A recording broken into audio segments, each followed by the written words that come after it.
Right, number 4, and I have to explain something, as you can see, because lots of people that know me and know my football team, which I showed you yesterday, which is red and white, will be weirded out by the fact I'm wearing a Leeds United shirt.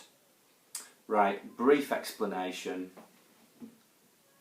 When I got married, before I got married 17 years ago, I went on my stag weekend to Ireland, and when you go on a stag do, you've probably seen the stag, the guy getting married, and his mates, let's call them mates, have dressed him up in a way that is meant to totally embarrass and humiliate him.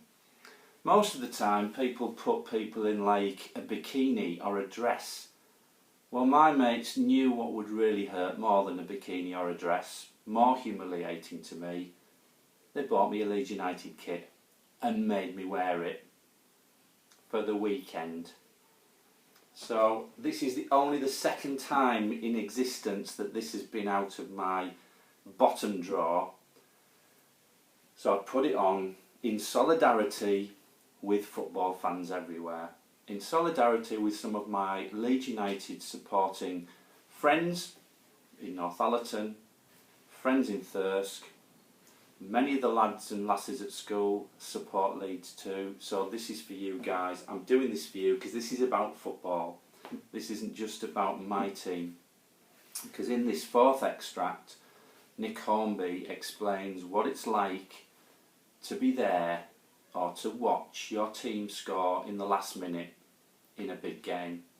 And there is literally nothing like it. So this is his description of that.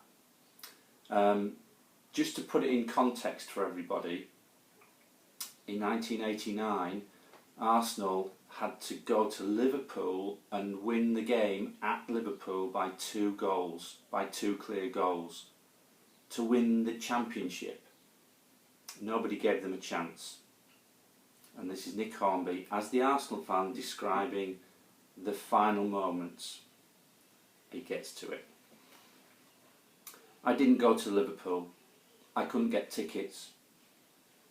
So in the morning I walked down to the Arsenal ground to buy a new team shirt just because I felt I had to do something, and though admittedly wearing a shirt in front of a television set would not, on the face of it, appear to offer the team an awful lot of encouragement, I knew it would make me feel better. I went to work in the afternoon and felt sick with nerves despite myself. Afterwards I went straight round to an Arsenal supporting friend's house to watch the game. Everything about the night was memorable, right from the moment when the teams came onto the pitch and the Arsenal players ran over to the Liverpool end and presented individuals in the crowd with bunches of flowers. And as the game progressed, it became obvious that Arsenal were going to go down fighting.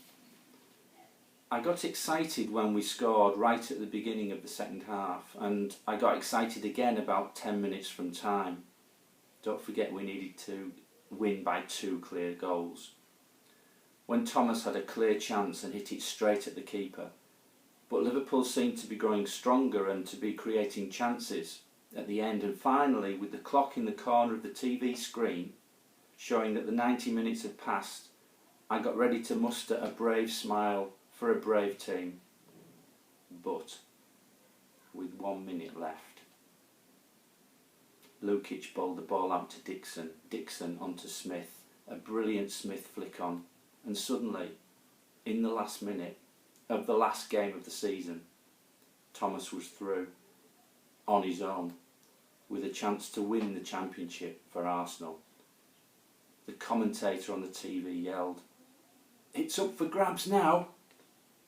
And I'm thinking, please Michael, please Michael, please put it in, please God, let him score. And then he scored, and he was turning a somersault, and I was flat out on the floor and everybody in the living room jumped on top of me. What is the correct comparison for a moment like that? None of the moments that people describe as the best in their lives seem appropriate to me. Childbirth?